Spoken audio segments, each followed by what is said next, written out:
and welcome to Citizens Review. This show is a special show as we commemorate with the rest of the Bahamas Labor Week and tomorrow, Friday, Labor Day. Labor Day is a special day in the lives of Bahamians, and it is because if you look at the history of the Bahamas, Bahamians and the Bahamas as a country has never really participated in a fight with military might. Aside from Bahamians who went off as citizens of this country to defend other countries, we have a lot of Bahamians who fought in the U.S. military, in the British military, and other militaries around the world.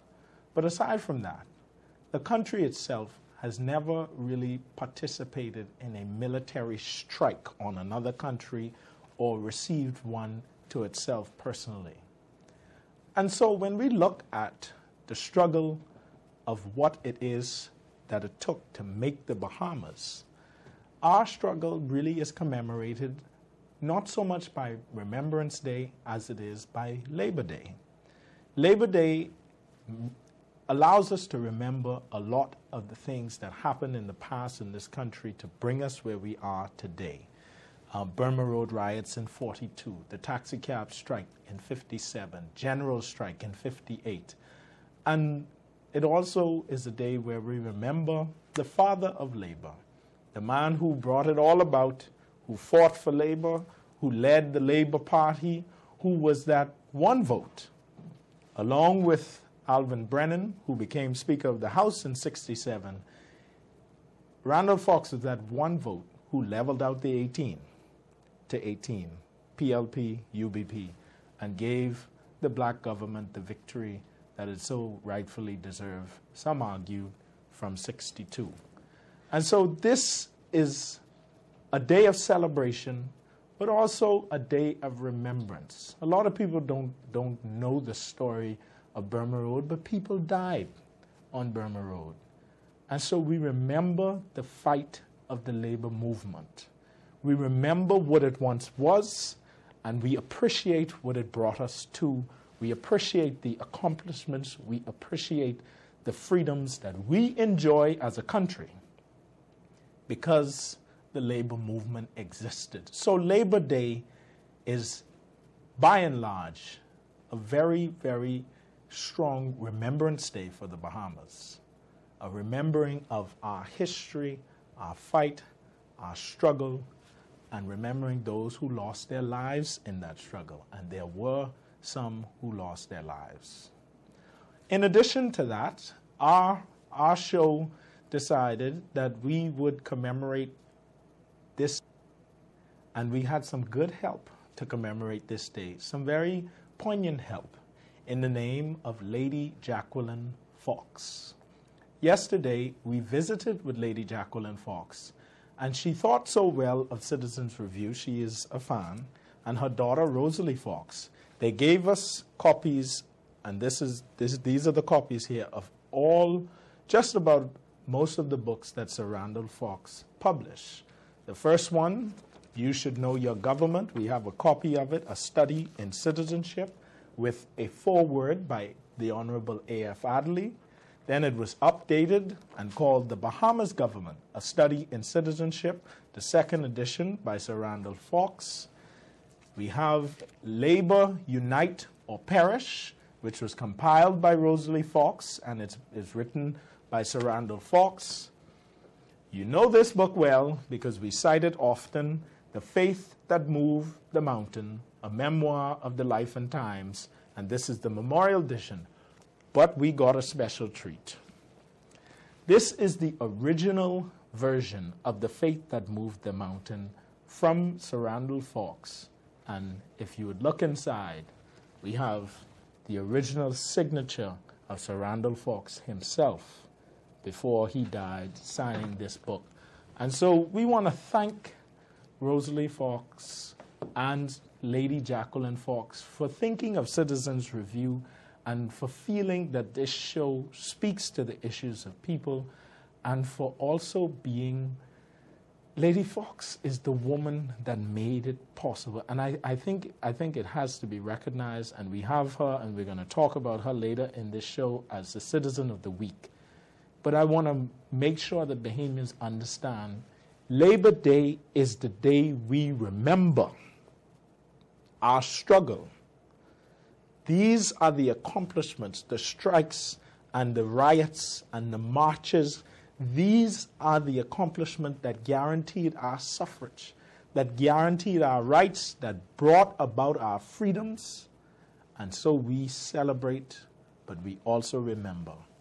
On Friday, Labor Day, Bahamians, I encourage you to take up one of these books, The Faith That Moved the Mountain, if you can find it in a bookstore near you, and have a look at what the history of the Bahamas is all about. Let your children see what Labor Day really means. It ain't just a day at the beach.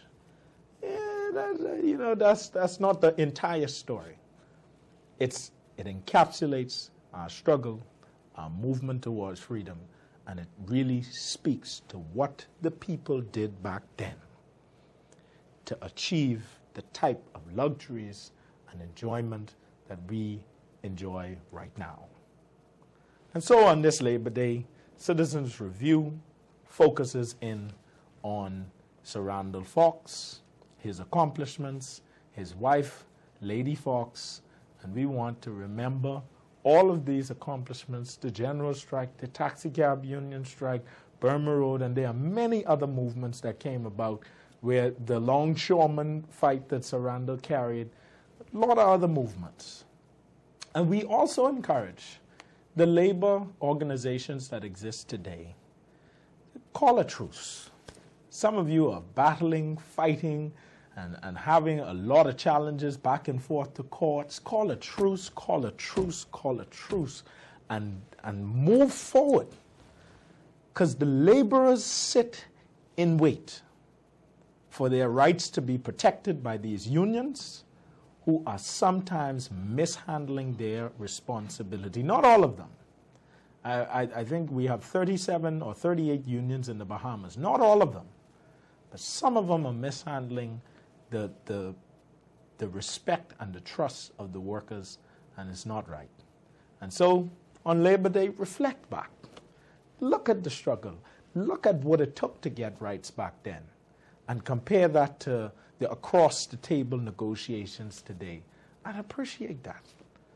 It's a day of celebration, but it's also a day of remembrance of the struggle it took to bring about our quiet revolution, which was not as quiet as we think. Up next, we're going to talk about the budget. We have Senator Michael Halkitis, and we have Hank Ferguson from the Chamber of Commerce, the Small and Medium Enterprises Unit. We'll see you right after the break.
Welcome back to the show. We have on here our budget discussion with Mr. Hank Ferguson, who is from the Small and Medium Enterprises Unit of the Chamber of Commerce, and Senator Michael Halkitis. We're going to talk budget today. They're going to give us some insight, let us know what they know, and analyze it, positives, negatives.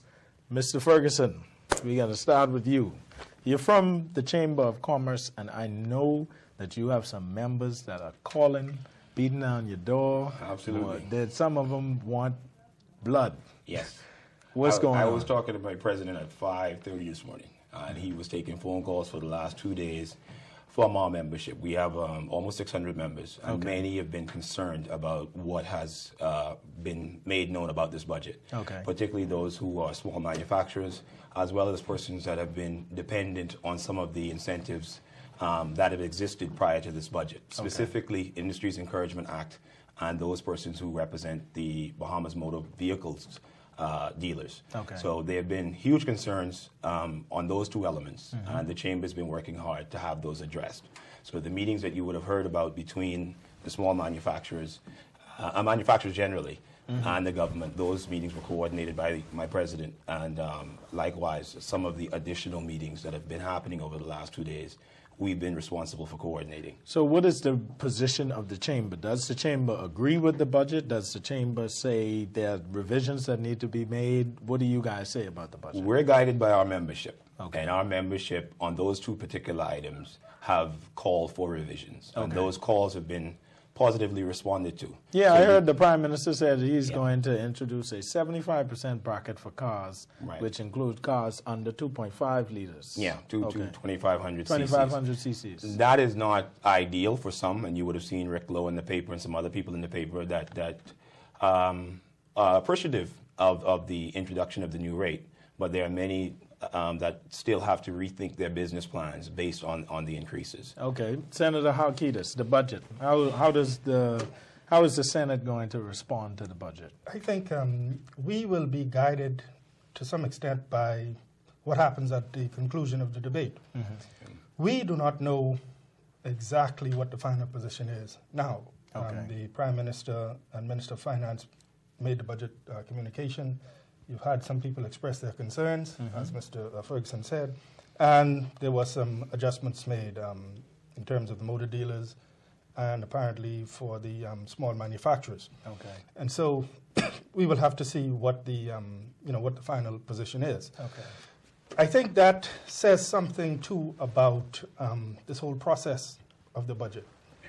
When you talk about people putting together a business plan and as it currently is, they can wake up one morning and their business plan is obsolete because it's you've been enjoying concessions and on the 1st of July it's going to end and that sort of thing. So I think going forward, we must look at the whole process of presenting the budget and perhaps do some of this consultation as much as you can before you present. There were a lot of people screaming about the effective, immediate proclamation about the duty on cars. The Prime Minister said it, and if you're standing in the line to go pay the duty for your car, if he said it at 2 o'clock, you are in the line at 1:59, and at 2 o'clock the duty is now 85%.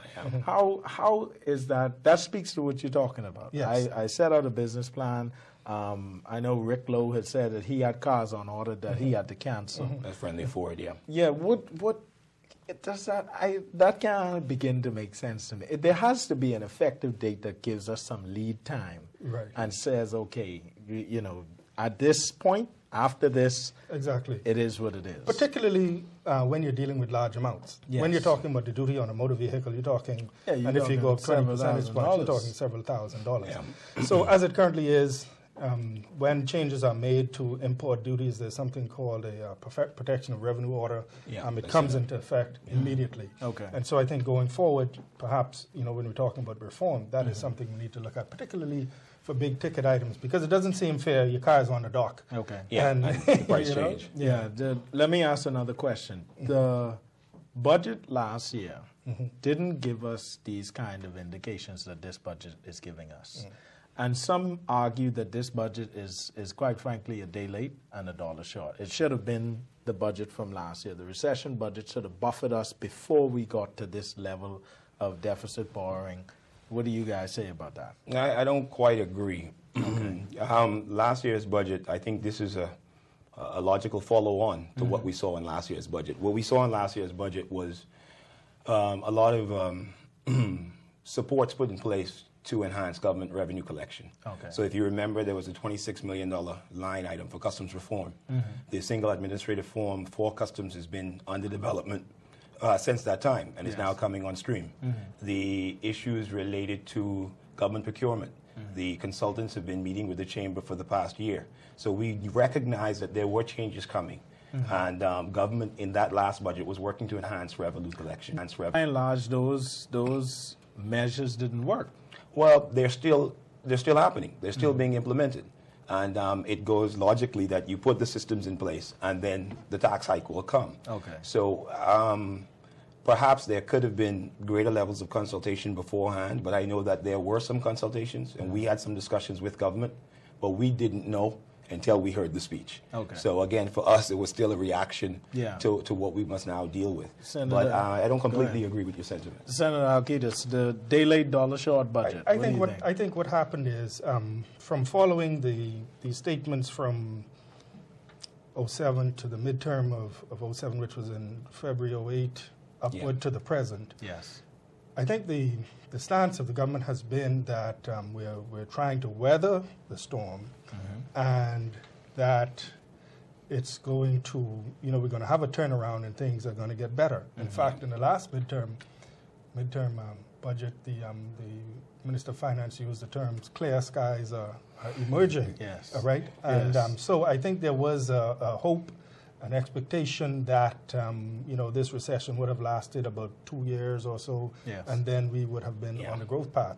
And I think what we saw is that has not materialized, and so the debt is increasing, and so there's some action that was taken immediately in terms of cutting. Yeah. I think going forward we have to give consideration to what are we going to do to get this thing growing? What can we do? What can we do to get it growing? I think that's the next step, and I think that needs to be addressed. Okay. All right. We'll come back to this conversation. We're going to get into some other issues about the freeze on hiring. We're going to talk about some other tax hikes. We'll be back right after these messages.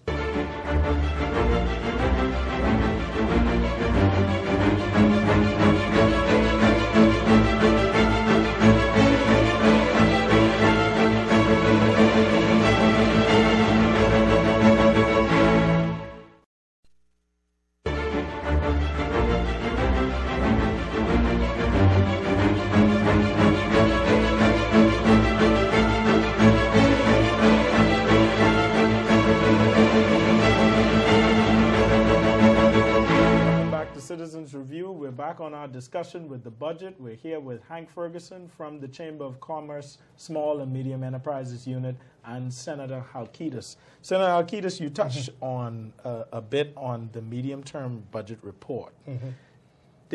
People are saying that the medium-term report did not give us an idea. The Prime Minister was quoted at the FNM convention as saying, teachers, we got the money. There are a lot of issues surrounding this medium-term report being a bit duplicitous. Give us your opinion on that. I'll quote for you at the conclusion. I printed off just the conclusion of the midterm budget report given February 24, 2010, and the Prime Minister said, "We are weathering the economic and financial storm as well, if not better than might have been expected several months ago, and a glimpse of clearing skies is gradually emerging on the horizon." Okay. I think that gave people the impression that the worst is over. Yeah. And so when you hear people saying, "Well, we had no idea," it's because perhaps they're listening and they're thinking that we've weathered well, and now it's time to grow. And so I think it came as a shock to many people when they heard, the level of the increases and things such as freeze on increments and freeze on hiring, except for emergency areas. Yeah. And so I think part of the issue had been, in my opinion, when you give statements such as we're weathering the storm, glimpses of clear skies are emerging, it gives people the impression that we're back on the way up. And so this is sort of a reality check. True. Let's not forget how fluid a situation we're dealing with. It's a global financial crisis. Yeah. And if I take a remark from Barack Obama, he would have been saying something quite similar. Yeah. There was that optimism that leaders wanted to project that things would get better, and obviously they haven't. Yeah. So we now have a budget that is very difficult, but perhaps could not be avoided. Well, I mean, I think, I don't know. There's some parts of it that I think could have been more guarded. You know, say the skies are clearing. But to say we got the money, you know, he went a little further than providing optimism. He made people think that we were okay, everything was all right, and now all of a sudden we have 85% duty, we got spending freeze, we have an unemployment situation, which is the next topic I want to talk about. The 6-month temporary workers program has ended. Yeah. So that means unemployment rises automatically from that, because that alleviated the unemployment figures. And the taxes are higher, so businesses are now going to start cutting back, making cuts where they need to make them, especially businesses covered by your unit. Yeah. Small and medium enterprises are the first ones to say, man, listen, I could do this myself. Yeah. What is the response to that? Because I don't know if the government has prepped national insurance. But they will have a lot of applications at the unemployment workers program. Well, hopefully those businesses and those still employed will pay the increase in national insurance, because that is a part of what that increase will cover, the unemployment benefits. Undoubtedly, things will continue to be challenging for small businesses, and there's no question to it. And again, it's a reflection of what's happening in the world. Now, what is government's responsibility and what is government's response to that? And this is my problem with a lot of the discussion on the budget to date. It hasn't covered the new incentives and benefits that are included in the budget, such as one of the things that's being done is the amalgamation of the work of the BAIC, the Bahamas Development Bank, and those institutions built to support small and medium-sized business. So there's new legislation being developed for SME development, which we're quite pleased with, and we're involved in the process of how a small business is defined. We're involved in the discussion in terms of what kinds of supports will be made available to them. And we're also talking to the Caribbean Development Bank and the other institutions that are trying to step into the gap to increase the value proposition of those organizations. 125 years, $100 million, and we can point to too few stories of success by the BDB. So Darren Cash is there, who's also a member of our board, and they have some new and innovative ideas in terms of how we can better help our SMEs. So we're supporting that process. From a chamber standpoint, our unit is also trying to explore giving market research, other kinds of supports to our SMEs in terms of where they can go and find opportunities in this recession. So it's a challenging job, but we need to separate government's role and responsibility and that of the individual business. Senator Alcides, the unemployment issue. What say you? The program has ended. The taxes have gone up. Businesses will start to make cuts. What do you say? Well, no doubt. I look at this in two ways: the short term and the medium to long term. Definitely, in the short term, we must look at unemployment and trying to get people back to work. I think in the short term, that involves, tourism is still our main industry. We have to figure out a way to get people in here so that those people who are working 1 or 2 days in the hotel can work 3, 4, 5 days in the hotels. In the long term, looking at this budget and the way our entire economy, our public sector is structured, we're going to have to make some choices about how we run this country, how we spend our money, how we make our money. But those are going to be, medium-term decisions. You have the government spending, by some estimates, 60% of its revenue on salaries and personal emoluments. That's a lot. Now, it's a lot. How can we be more effective in delivering public service to citizens and get value for our money? Well, part of what the Prime Minister is suggesting is that he is going to make some cuts in the public service. He's going to retire some people. Is that a good idea? Is the public service going to experience some sort of a brain drain if all of the old guard leaves all at one time, or should he do that? I think we need to make sure that we know where we want to be. Like if we're at point A, we want to know where we want to be when we get to point B. and it's not a pure sort of reduction of the number of heads. Okay, we want to get to this point because we want to deliver better service, we want to have higher quality service. How do we get to that point? We might not get to it in one budget term. It might take a couple of years to get to that point. Okay. And so I would caution against, just a slashing for the sake of slashing and reducing numbers. But let's see how we want to make it. If we say we want to lean up public service, how, what do we want at point B, and how do we get there? Okay. Absolutely. I think, to your point, it's not just a matter of cutting numbers. We need to get the correct skills in place. We need to develop a meritocracy within the public service so we can keep the best and brightest there, advance some of those people that are stuck because so-and-so is still here on the job at 69 years old. Those people, yes, let's move them out. Okay. Let's get some new ideas, some new minds there. But we can no longer afford to continue to use the public service as a political tool where we're just hiring for hiring's sake. Yeah. We need to do more to incentivize small businesses like the ones we represent. And I found it interesting just this week, Obie Wilshcombe in his contribution suggested that we cut the advertising budget that the government gives to the Atlantis Paradise Island Development Board. Well, there goes the cut. Well, again, you heard the senator say just now. It's important that we do what's necessary to bring visitors in. So I agree that is funding that we need to leave in place because we need to do what we can to ensure that we have more guests coming to the country. Let me ask, you're an economist, Senator Alcides, you're a financier. It has been suggested, I think it was Al Jarrett who suggested it, and he's become somewhat of a financial activist, which, some people appreciate because he's been giving some insight on these issues. He said that if the government were to cut the subprime rate, that they would save some $130 million off the top. Is that true? Can that happen? Why hasn't it been explored? You want to take that? I think there'll be some savings. I think, if I understand his approach, is if we cut the prime rate, all individuals who have outstanding loans will have a saving in the interest. Yes.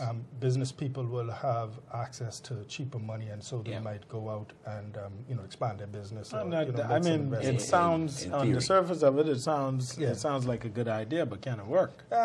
It can work to an extent, but it doesn't happen in a vacuum. Okay. For example, we import most things into this country, and so if we, for example, loosen up credit, we'll find people, bringing more things in from abroad. That has implications for our foreign reserves. Okay. So we have to make sure we have that balance.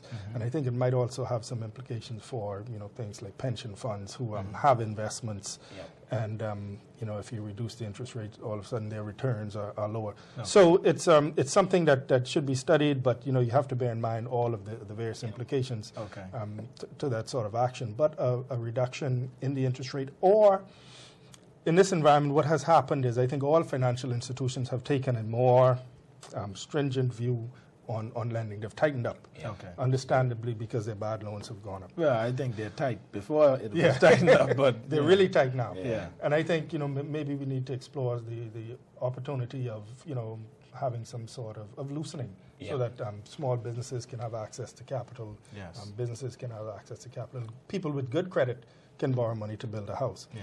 And so I think that is one step. But, again, it doesn't happen in a vacuum. We really have to study it. The prime rate, what do you think? I'm echoing the same sentiments. Okay. It sounds good, but there's a lot that has to be factored in. Dr. Rogers, Jonathan Rogers, is also a member of our board, and he's been an advocate of the same. But until we look at the other implications, it's something just still to explore. Okay. We'll take a break, and we'll come back and talk about the World Trade Organization and our membership. We'll be right back after these messages.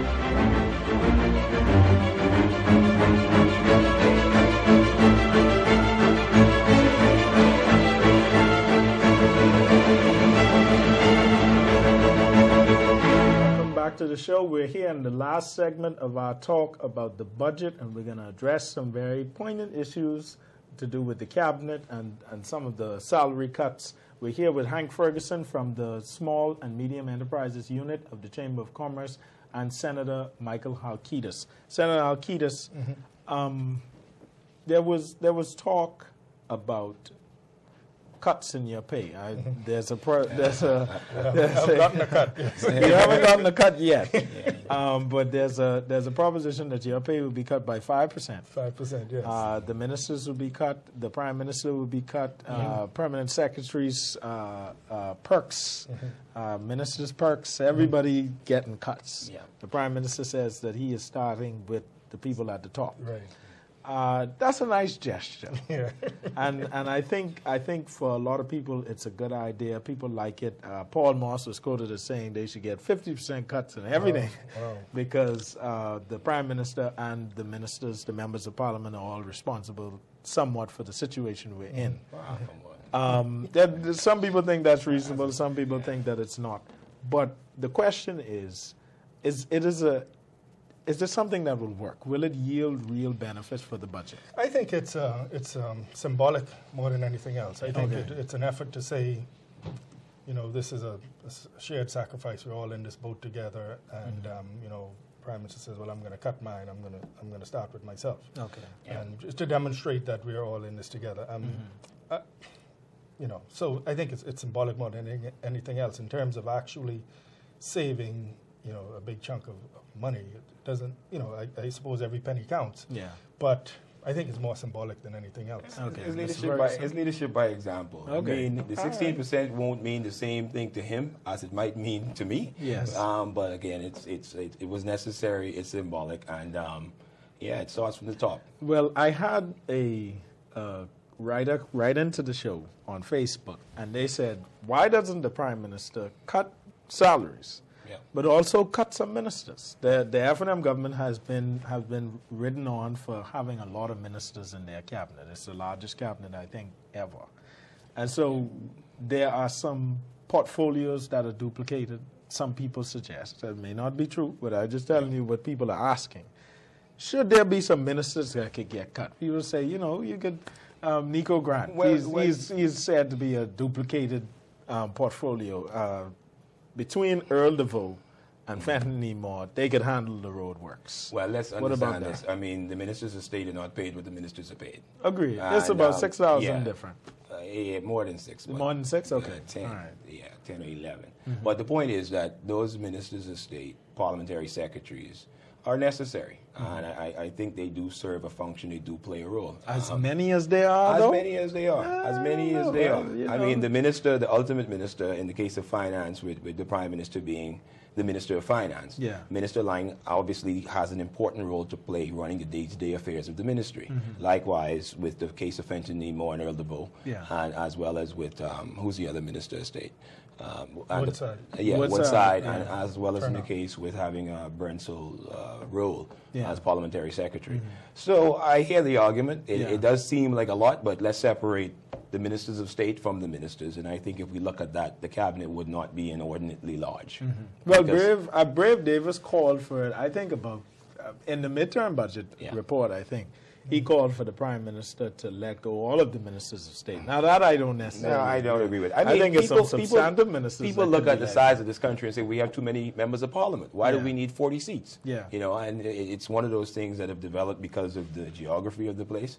That is, we've determined that to be necessary. Yeah. But, I mean, if you want to talk about cutting ministers, let's cut some seats out, too. It's 350,000 people. We can do a lot of cutting. In Trinidad, who just had elections, I think they have about 2 million people. They have 41 seats. Exactly. Oh, okay. But I think part of our difficulty, our political sector has grown, and perhaps we need to look at, back to basics, where the politicians and the ministers are responsible for policy. The senior management within the ministries are responsible for the day-to-day operations of the ministry. And I think we've sort of, over the years, we've sort of gotten away from that, and you have ministers getting involved in day-to-day operations, whereas, they should be setting policy, and then with that you can deal with 12 or so ministers. And there are a lot of Bahamians who don't understand exactly how the public service functions, because you have a minister, and then you have a permanent secretary, then you have undersecretaries, and then you have directors and senior managers. And that, I mean, before you get down to somebody who people would say does some work, you have passed almost 6 or 7 people who have big salaries, big perks. And so, I mean, there are places where the prime minister brings it home to me on making some cuts in the public service. But people say, you know, start with the cabinet. The other issue, the World Trade Organization. You've came from your unit. You're a trade economist.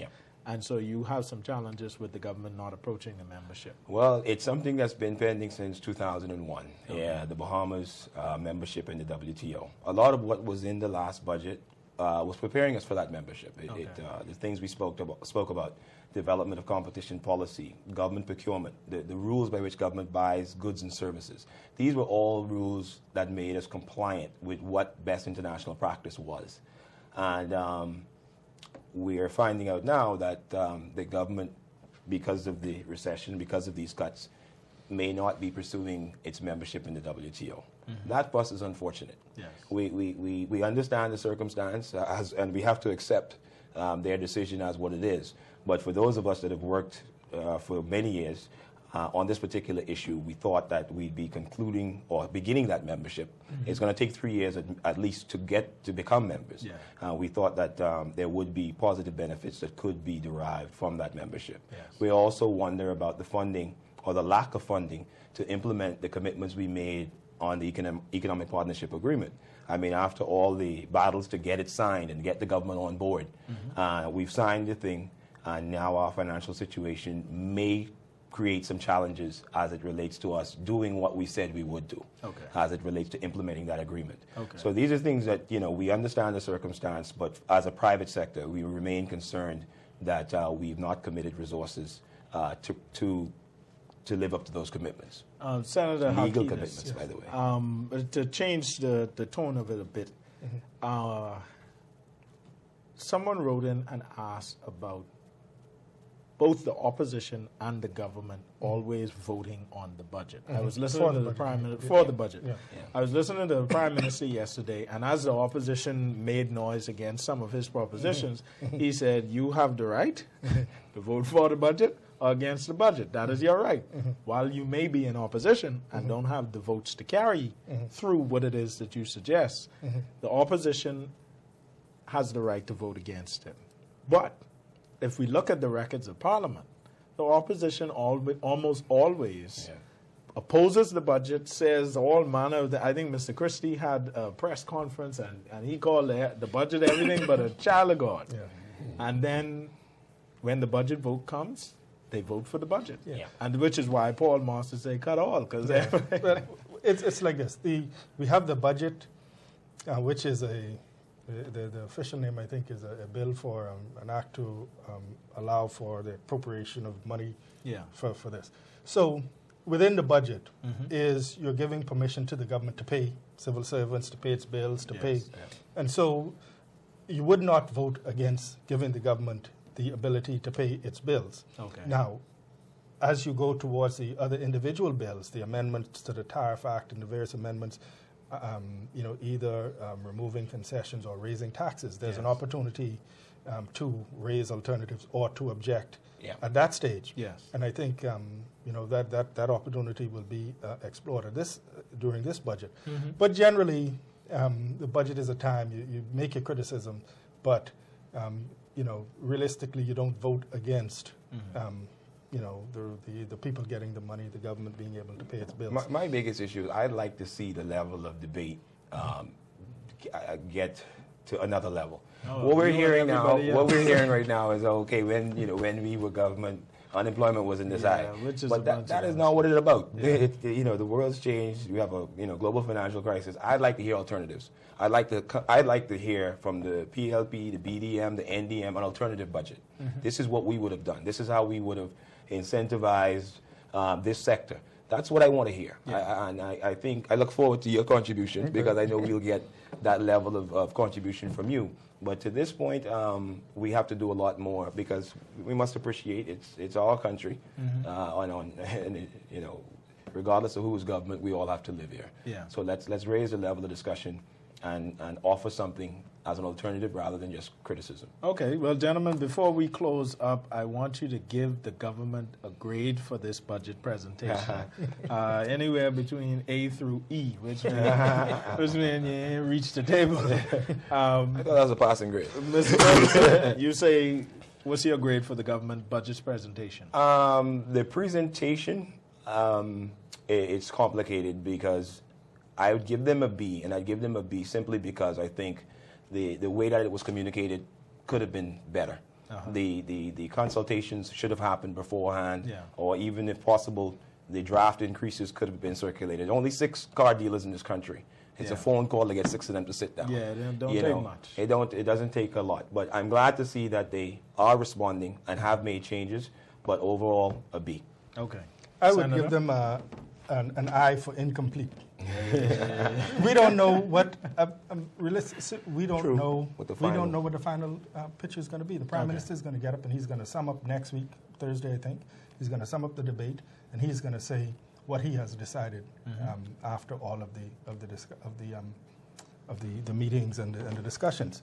So you know, we still don't have a clear picture. I think. The way in which the increases were communicated, I mean, you had people down at customs, like you said, I don't know, in the line. Yeah, that was poor. You know, and so I think it was using a bit of a sledgehammer to kill a mosquito. And so, you know, I'll wait and see what the final position is. Now, I would really like to see, we must be able to do something to try and get this economy going, trying to get some more people in here and trying to get it moving. Because, you know, if we can cut. But if we don't grow the economy, we'll be back here next year if we live saying the same thing, trying to cut some more. So we'll wait and see what the you know what the final picture is. Okay. Well, thank you very much, gentlemen. That's a good discussion on the budget. We'll keep talking about it as the Parliament debates it. We'll be right back after these messages.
Doesn't that just touch your heart? Lady Fox and Randall Fox, the father and mother of labor. This week, we're doing a Citizen of the Week.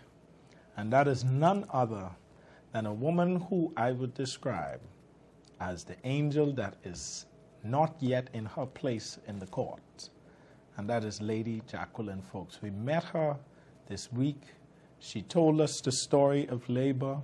She was so kind to give us one of the last copies of the book, The Faith That Moved the Mountain, that Sir Randall Fox signed himself. And she is a woman that truly is God-fearing, that believes in people, that believes in the labor movement, and holds out hope that one day the laborers will overcome, will be the strongest force in this country, and will get all of their rights secured as they should be. So we congratulate Lady Jacqueline Fox, and we appreciate her for her invitation. We commemorate her and her late husband on this Labor Day, and her children. She is truly, and you know, I have a problem sometimes when we celebrate a man and don't talk about how he was able to sleep comfortably every night, and how he was able to come home and be nourished and taken care of. And that is what these wives, you have the Lady Pinlings, you have the Lady Hannah, or Ms. Hannah, you have all of these strong women who supported these men. And then you had women on the front lines. You had Dame Doris Johnson, you had Margaret MacDonald, you had Georgiana Simonet on the front lines and pressing for our freedoms as we know them today. And so, Lady Fox, you are celebrated today. Your accomplishments, your achievements, your dedication to the labor movement, there would not have been a Randall, in my opinion, without the strength of his best support, his foundation, and that was at home with his wife, Lady Fox, and we appreciate you. Now, that we've, commemorated Labor Day, I encourage you to consider it a celebration, but also a day of remembrance for the struggle. But as we do every week in our tradition, we have our citizens' arrest portion. Check this out before we start the citizens' arrest.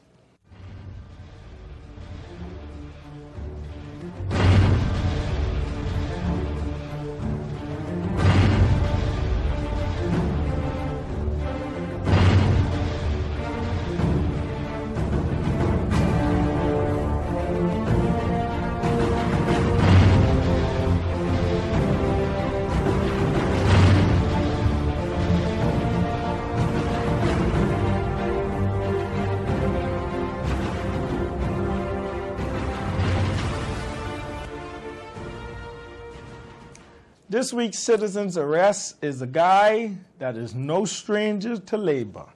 We got all these books from Lady Fox, and I am going to personally buy a copy of this for our citizen's arrestee of the week. Labor Minister Dion Fowlkes, you, sir, are under arrest. You may think that this citizen's arrest, we ain't joking. Dion Fowlkes, not a fox, Fowlkes, because if it was Randall Fowlkes, who was in charge of labor from 67 to 68, we'd have a labor department. We would have a labor ministry. But we have Dion Fowlkes. And Dion Fowlkes, Minister, I dare to say that you have presided over one of the most miserable times in the labor movement for Bahamians and for laborers that we've seen in a long time. First ever, 3 elections in the Hotel and Allied Workers Union for 1 president. 3 elections. There must have been something that the Minister of Labor could have done about that. But Dion Fowlkes, we have books for you that you could read and get an idea of what labor was all about. Because, I listened to an interview yesterday where Miss Hamilton from the Nurses Union, I love Miss Hamilton. She direct and she to the point. And Miss Hamilton said, you better off applying to the dead than to send an application to the Ministry of Labor if you think something can happen. And so I say, labor, get your act together, man. Harcourt Brown, Minister, what's going on? It can't be just the labor union's fault that there is all this disarray. But to the labor unions, Mr. Ferguson and Mr. Pender, NCTU and TUC, Could somebody tell me why there are 2 marches on Labor Day? This book is called Labor, Unite or Perish. When they divide you, they conquer you. That is advice from Mr. Ferguson and advice from Mr. Pinder. Labor, unite, or perish. If you need a copy, I'll get it for you. Because I think the minister needs to read The Faith That Moved the Mountain, and the labor leaders need to read Labor, Unite, or Perish. Gentlemen, it doesn't happen for labor unless you work together. I want us to play the clip of Lady Jacqueline Fox again, our Citizen of the Week, and then we will see you next week. Before we go, as we say on this show every time, we are but dust, and to dust we shall return. So you might as well say what you got to say before you're dead, and that is what held the labor movement together. We'll see you next week. Enjoy your Labor Day.